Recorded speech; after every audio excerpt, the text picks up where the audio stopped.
मुंबई पहुंचे बीजेपी अध्यक्ष अमित शाह बोले, महाराष्ट्र में शिवाजी महाराज के स्वराज के बाद फिर स्वराज का उदय। एनसीपी को बड़ा झटका, अमित शाह की मौजूदगी में पूर्व मंत्री सूर्यकांत पाटिल, बबन राव पचपुते और माधव राव किन्हालकर बीजेपी में शामिल हुए।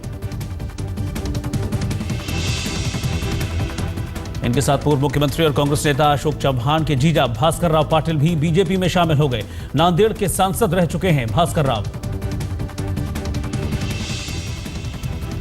पूर्व एनकाउंटर स्पेशलिस्ट प्रदीप शर्मा से भी मिले। प्रदीप शर्मा के बीजेपी में शामिल होने को लेकर सियासी गलियारों में चर्चा।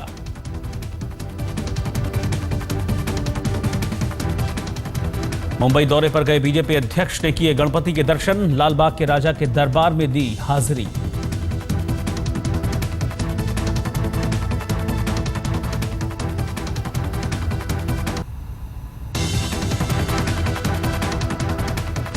मातोश्री जाकर उद्धव से मिले अमित शाह, बीजेपी ने कहा यह औपचारिक मुलाकात थी।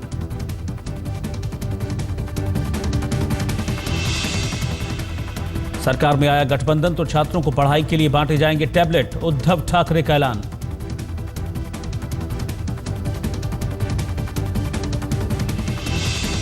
उद्धव ने कहा हम ई स्कूलिंग टेक्नोलॉजी लेकर आएंगे ताकि सरकारी स्कूलों के छात्र बिना किताबों के पढ़ाई कर सकें। उद्धव के मुताबिक उनकी सरकार आने पर सभी सरकारी स्कूलों में ई लर्निंग किट के साथ टेलीविजन सेट दिए जाएंगे और सारा कोर्स डिजिटल होगा। उद्धव का दावा, उनकी सरकार आने के बाद बच्चों को नहीं ढोना पड़ेगा बस्ते का बोझ, पूरा सिलेबस मेमोरी कार्ड में होगा।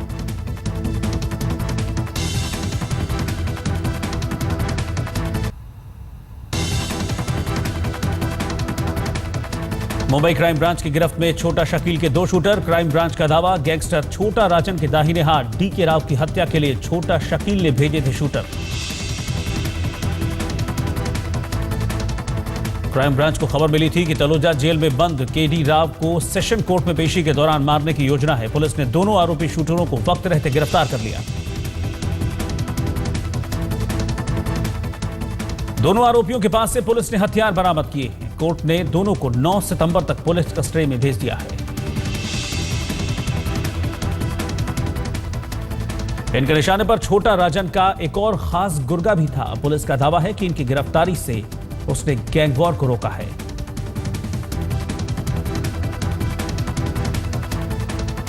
ऑस्ट्रेलियाई प्रधानमंत्री टोनी एबॉट ने महाराष्ट्र को बताया बिजनेस करने के लिए सबसे बढ़िया राज्य। 2 दिन के भारत दौरे में आज मुंबई में थे टोनी एबॉट।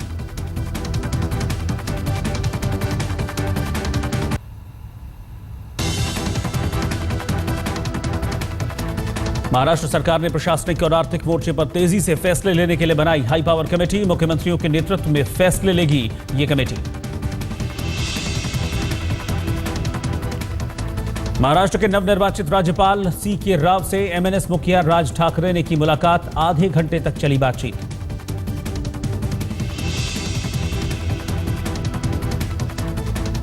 अपने कोटे की 174 सीटों के लिए कांग्रेस ने शुरू किया उम्मीदवार फाइनल करने का काम। इन सभी सीटों पर 2009 में चुनाव लड़ी थी कांग्रेस।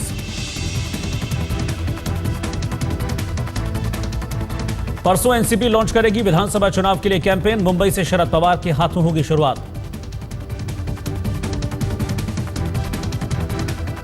महाराष्ट्र में महिलाओं के प्रति अपराधी मामलों की सुनवाई के लिए क्यों नहीं बनाई गई ज्यादा फास्ट ट्रैक कोर्ट। PIL की सुनवाई कर रही बॉम्बे हाईकोर्ट का सरकार से सवाल।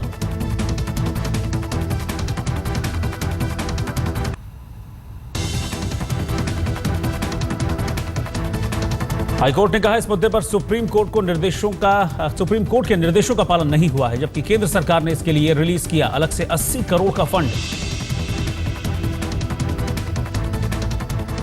प्रीति जिंटा नेसवाडिया केस में नेस के 4 गवाहों के बयान दर्ज हुए। सभी ने प्रीति और नेस के पीछे कैसा भी झगड़ा होने से इनकार किया। सभी ने अपने बयान में प्रीति के दावों का खंडन किया। 30 मई को IPL मैच के दौरान अपने साथ नेस की ओर से बदसलूकी करने का प्रीति ने आरोप लगाया है।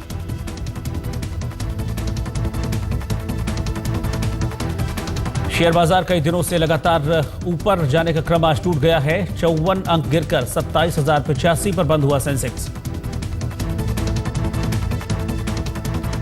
निफ्टी में भी आई गिरावट, अपने 8100 के रिकॉर्ड के मुकाबले 8060 पर बंद हुआ निफ्टी।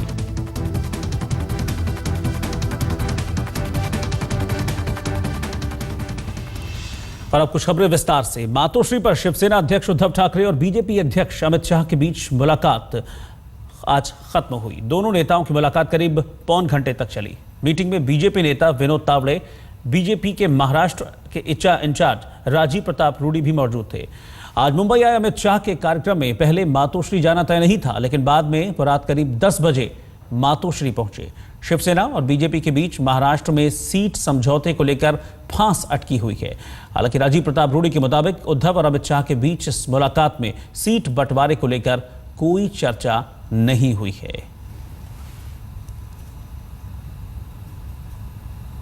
तो मातोश्री जाकर मुलाकात की है उद्धव ठाकरे से अमित शाह ने। हालांकि कल जब उनके कार्यक्रम की समीक्षा की जा रही थी तब ये बात सामने आ रही थी कि उनके पूरे दिन के शेड्यूलिंग में मातोश्री जाने का कोई कार्यक्रम नहीं है, लेकिन आज अमित शाह पहुंचे, देर से ही सही लेकिन पहुंचे हैं मातोश्री और उद्धव ठाकरे से मुलाकात की है। तो राजीव प्रताप रूडी तो ज्यादा कुछ बता नहीं रहे हैं, सब कुछ सामान्य बता रहे हैं। साहिल जोशी हमारे संवाददाता इस वक्त मुंबई से हमारे साथ जुड़ रहे हैं। साहिल, क्या वाकई में सब कुछ सामान्य था या फिर अंदर कुछ ऐसी बात हुई है जिसको बाहर अभी लाना नहीं चाहते नेता? रोहित, ये बात एकदम साफ है कि ये सामान्य है, ये दिखाने के लिए ही ये मुलाकात हुई थी, क्योंकि पिछले कुछ दिनों से बीजेपी ने जो सीटों के बंटवारे में ज्यादा सीटें मांगी है उसको लेकर दोनों पार्टियों में अनबन चल रही थी और ऐसा दिख रहा था कि कहीं उसका असर गठबंधन पर ना पड़ जाए। लेकिन अमित शाह के आज की इस बैठक में भले ही इसको कर्टसी कॉल भी हम कह सकते हैं, लेकिन उसकी वजह से एक बात साफ हो गई है कि बीजेपी को भी गठबंधन बरकरार रखने में उतना ही इंटरेस्ट है जितना शिवसेना को है, और जिसके वजह से हालात सामान्य है ये दिखाने की एक कोशिश है। जो भी उनके बीच में मतभेद होंगे सीटों के बंटवारे को लेकर, वो अक्रॉस द टेबल जब बैठेंगे तो वो बातें उस पर चर्चा होगी, लेकिन फिलहाल कोई कड़वाहट न रहे दोनों पार्टियों के बीच में, इसकी कोशिश कहीं ना कहीं की जा रही है। और उसी के मद्देनजर लगता है कि अमित शाह को ये आमंत्रण स्वीकारना पड़ा। जैसे आपने कहा कि ये उनके शेड्यूल में नहीं था, लेकिन अचानक ये तय हुआ कि उद्धव को मिलेंगे, उद्धव ठाकरे ने उनको बुलाया था, उसके लिए आमंत्रण दिया गया और उन्होंने उस पर स्वीकार किया और इसीलिए वो यहाँ पर आए। तो ये बात दिखाने की थी कि दोनों पार्टियों में कोई कड़वाहट नहीं है, क्योंकि अभी चुनाव के लिए ज्यादा समय नहीं है और ऐसे में बीजेपी को भी शिवसेना की उतनी उनको जरूरत है जितनी शिवसेना को उनकी जरूरत है। ठीक, बहुत शुक्रिया साहिल जोशी आपका इस पूरी जानकारी के लिए। तो अमित शाह आज मिले हैं, मुंबई पहुंचे और मातोश्री जाकर उन्होंने उद्धव ठाकरे से मुलाकात की है। अब कुछ सवाल भी उठ रहे हैं, ये मोदी का एक और मिशन है या फिर यूं कहें कि ये नया चुनावी अभियान? इस मिशन का ऐलान हालांकि अब तक नहीं हुआ है, लेकिन अमित शाह ने मुंबई जाकर इसका आगाज जरूर कर दिया है। महाराष्ट्र में मोदी के महाविजय का सपना पूरा करने के लिए क्या खाका तैयार किया है अमित शाह ने, और मुंबई में नेताओं और कार्यकर्ताओं से मुलाकात में क्या कुछ संकेत दिए अमित शाह ने? अब आप ये रिपोर्ट देखिए।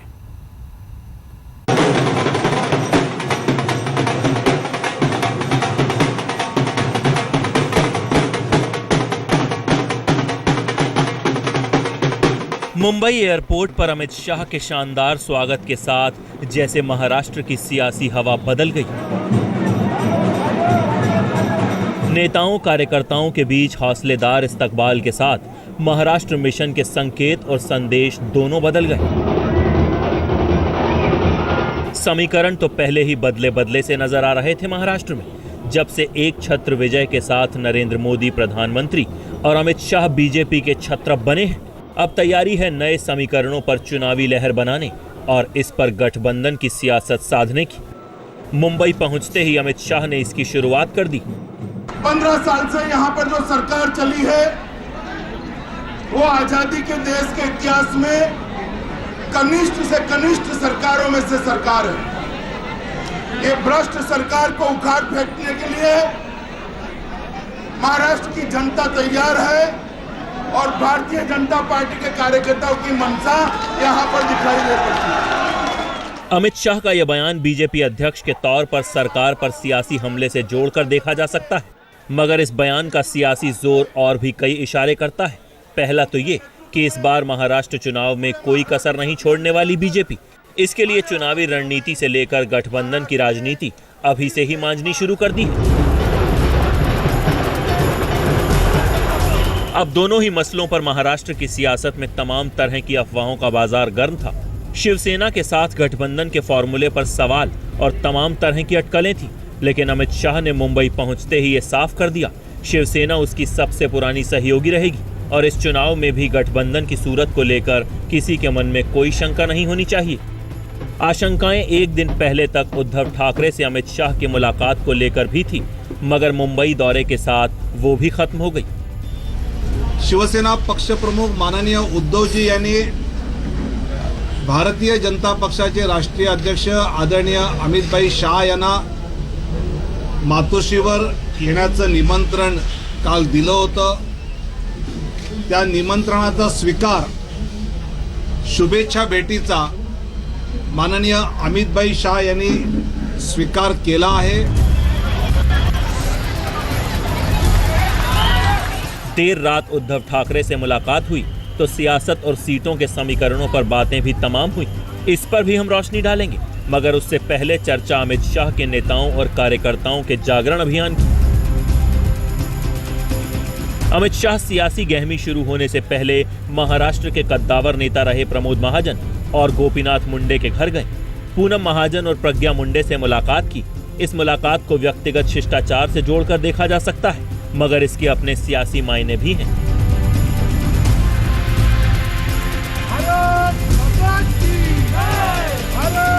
इसके बाद अमित शाह एक और मिशन पर निकलते हैं। शिवाजी पार्क में बाला साहब ठाकरे मेमोरियल पर शीश नवाने पहुंचते हैं।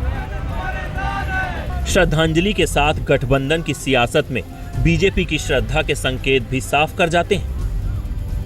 उनकी बहुत ही अच्छी से स्वागत हुई है। काफी तादाद में यहाँ बीजेपी कार्यकर्ता आए हुए थे। अमित शाह जी यहाँ से उनका पूरे दिन का शेड्यूल है और यहाँ से निकलकर कई मीटिंग करेंगे और ये पूरी उन्होंने शुरुआत की है कि महाराष्ट्र में यदि अगर सरकार आएगी तो वो शिवसेना बीजेपी की युति सरकार होगी। ये वो पड़ाव था जहां मोदी के महाराष्ट्र मिशन की असली शुरुआत होती है। श्रद्धा और श्रद्धांजलि के बाद बारी थी सियासत और सीटों के समीकरण को साधने की, ताकि गठबंधन का धर्म भी बना रहे और बीजेपी की ताकत भी महाराष्ट्र में उभर कर सामने आए। कमलेश सुतार और वीरेंद्र गुणावत के साथ साहिल जोशी, मुंबई, आज तक। पिछले विधानसभा चुनावों में और इस साल के लोकसभा चुनावों में बीजेपी शिवसेना से बड़ी पार्टी के रूप में उभरी। इससे बीजेपी का उत्साह खासा बढ़ा है। इसी उत्साह के साथ अमित शाह भी बने दिखे। फिर क्या था जो शिवसेना खुद को छत्रपति शिवाजी की सियासी वारिस कहती रही है? अमित ने उस विरासत के साथ मोदी का नाम जोड़ दिया।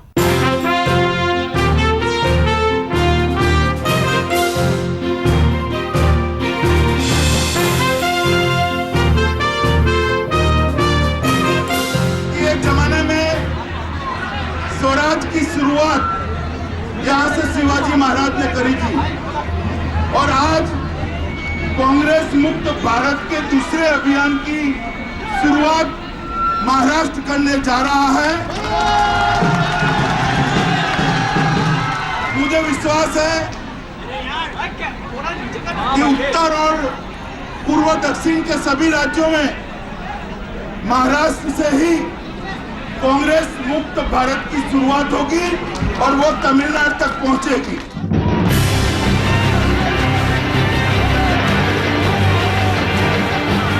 चुनावी बिगुल के साथ अमित शाह ने महाराष्ट्र मिशन का एजेंडा भी साफ कर दिया। एजेंडा सिर्फ 15 साल की कांग्रेस एनसीपी सरकार को उखाड़ फेंकने का नहीं, बल्कि मराठा क्षत्रप शिवाजी के स्वराज का नारा देकर बीजेपी के लिए नई सियासी जमीन तैयार करने का भी। अमित शाह खुद इस अभियान में संदेश वाहक की भूमिका में है। इसके असली नायक तो मोदी हैं। षणमुखानंद हॉल में पार्टी कार्यकर्ताओं को संबोधित करते हुए अमित शाह ने यह भी जता दिया, चलो चले मोदी के साथ और छत्रपति शिवाजी महाराज के आशीर्वाद के साथ। तो मित्रों, इस सूत्र को लेकर भारतीय जनता पार्टी के आने वाले दिनों का कार्यक्रम और 100 दिनों के किए हुए कामों का अपना बाथा लेकर और इनका 15 साल का जो कुशासन है उसकी कहानियां लेकर लोगों के बीच में फैल जाइए और एक मत बनाइए कि अब महाराष्ट्र में परिवर्तन करना ही है। जनता तैयार बैठी है। महाराष्ट्र की सियासत में शिवाजी का नाम हर सियासी दल भुनाता रहा है। इस सियासत का सिरमौर शिवसेना खुद को बताती रही है। अब उस सियासत में अमित शाह ने बड़ी आहिस्ता से मोदी का नाम प्रोजेक्ट कर दिया। ये मोदी के महाराष्ट्र मिशन का टर्निंग पॉइंट हो सकता है, क्योंकि जिस महाराष्ट्र में बीजेपी का माइनस पॉइंट ये बताया जा रहा था कि जमीनी स्तर पर उसका कोई कद्दावर चेहरा नहीं, वहां मोदी के नाम से अमित शाह ने नई लहर का आगाज कर दिया। एक बार संकल्प कर दीजिए परिश्रम की पराकाष्ठा करने का, गांव-गांव, घर-घर फैलकर भारतीय जनता पार्टी और मोदी जी के संदेश को फैलाने का। मैं आपको वचन देता हूं कि भारतीय जनता पार्टी की यूटी की सरकार बनना यहां पर निश्चित है। मोदी खुद भी महाराष्ट्र के चुनाव को पार्टी के लिए बड़ा मिशन घोषित कर चुके हैं। महाराष्ट्र की जनता को अपने मॉडल के विकास का भरोसा दे चुके हैं। गठबंधन की राजनीति से अलग ये मोदी का अपना वादा है। इसके पीछे एक सियासी मकसद भी साफ नजर आता है। अगर आप देश के पश्चिमी हिस्से के नक्शे पर गौर करें, गुजरात तो खैर बीजेपी के प्रयोगशाला ही कही जाती है, जहां पिछले 14 साल से बीजेपी सत्ता में है। गोवा की सत्ता भी बीजेपी के हाथ है, तो राजस्थान में भी वो अकेले सत्ता हासिल कर चुकी है। उधर पंजाब में अकाली दल के साथ गठबंधन कर सत्ता पर पकड़ बनाए हुए है। मध्य प्रदेश और छत्तीसगढ़ में बीजेपी तीसरी बार सरकार बनाने में कामयाब रही है। इन सब के बीच बचता है महाराष्ट्र, जहां 15 साल से न सत्ता बदली और न ही सियासत। ऐसे में बीजेपी की पूरी कोशिश है महाराष्ट्र के चुनावी मिशन में कामयाबी अपने नाम करने की। गठबंधन शिवसेना के साथ जरूर बना रहेगा, मगर मोदी लहर के साथ कोशिश है सत्ता और सियासत की कमान अपने हाथ रखने की। बीजेपी के लिए महाराष्ट्र एक अहम राज्य है और यहाँ का मिशन भी दोहरा है। पहला, महाराष्ट्र में सत्ता लाना, दूसरा, शिवसेना के साथ गठबंधन में होते हुए भी बीजेपी की ताकत बढ़ाना। इसीलिए नरेंद्र मोदी को केंद्र में रखकर अमित शाह ने महाराष्ट्र में चुनावी मिशन शुरू किया है। कैमरामैन नितिन माने के साथ कमलेश सुतार, मुंबई, आज तक। कल प्रधानमंत्री नरेंद्र मोदी शिक्षक दिवस के दिन स्कूली छात्रों को भाषण देंगे। मुंबई में गणेशोत्सव की छुट्टियां चल रही हैं, लेकिन आज अपनी छुट्टी कैंसिल करके टीचर मोदी के भाषण की तैयारियां करने स्कूल पहुंचे। अपनी प्रिय जनता को संबोधित करने के लिए और विकास की नई सौगात देने के लिए माननीय प्रधानमंत्री महोदय। मुंबई के स्कूलों में प्रधानमंत्री नरेंद्र मोदी का भाषण बच्चों को सुनवाने की तैयारियां शुरू हो गई हैं। परेल के एनएम जोशी मार्ग के इस स्कूल में वैसे तो छुट्टियां चल रही हैं, पर भाषण के इंतजाम के लिए टीचर्स अपनी छुट्टी कैंसिल करके स्कूल आए हैं। इस टीवी पर स्कूल के 500 छात्रों को मोदी का भाषण सुनवाया जाएगा। हालांकि छुट्टियों के दौरान बच्चों को इकट्ठा करना स्कूल और शिक्षकों के लिए काफी दिक्कत का काम है। महाराष्ट्र में सबसे ज्यादा गणेशोत्सव ये अनंत चतुर्दशी के दिन तक रहता है। मतलब 8 तारीख तक बच्चे स्कूल में आना पॉसिबल नहीं है। बहुत कम मात्रा में बच्चे आते हैं और बहुत सारी दिक्कतें भी है, जैसे कोकण से आना है या पश्चिम महाराष्ट्र से आना है, तो आने के लिए बस और वो सारी सुविधा नहीं रहती। इसलिए स्कूल में 40% तक ही उपस्थिति उस दिन रहेगी। बीएमसी के शिक्षा विभाग की ओर से स्कूलों को निर्देश दिया गया है कि टीवी या रेडियो का इंतजाम करके बच्चों को प्रधानमंत्री का भाषण सुनवाना अनिवार्य है। स्कूलों में इस बारे में नोटिस भी लग गया है। प्रधानमंत्री नरेंद्र मोदी का भाषण सुनने के लिए मुंबई के स्कूल तैयार हो गए हैं। हालांकि मुंबई और महाराष्ट्र में गणेशोत्सव के कारण छुट्टियां चल रही है, जिसके चलते कम बच्चे आने की आशंका है, लेकिन स्कूल प्रशासन की ओर से पूरी तैयारियां हो चुकी है। हालांकि इसमें आ रही व्यवहारिक दिक्कतों को देखते हुए बीजेपी खुद कह रही है कि जो स्कूल इंतजाम कर सके वही भाषण दिखाएं। सबके लिए ऐसा करना जरूरी नहीं है। स्मृति ईरानी जी ने स्पष्ट निवेदन किया है कि ये कोई कंपलसरी नहीं है, सख्ती नहीं है। जिन स्कूल को ये पॉसिबल है तो उन लोगों ने ये दिखाना ऐसा स्पष्ट किया है। इस बार शिक्षक दिवस राजनीति का अखाड़ा बन गया है। महाराष्ट्र के मुख्यमंत्री पृथ्वीराज चव्हाण ने प्रधानमंत्री के इस कदम को तानाशाही करार दिया है। अमृता शेट्ये, मुंबई, आज तक।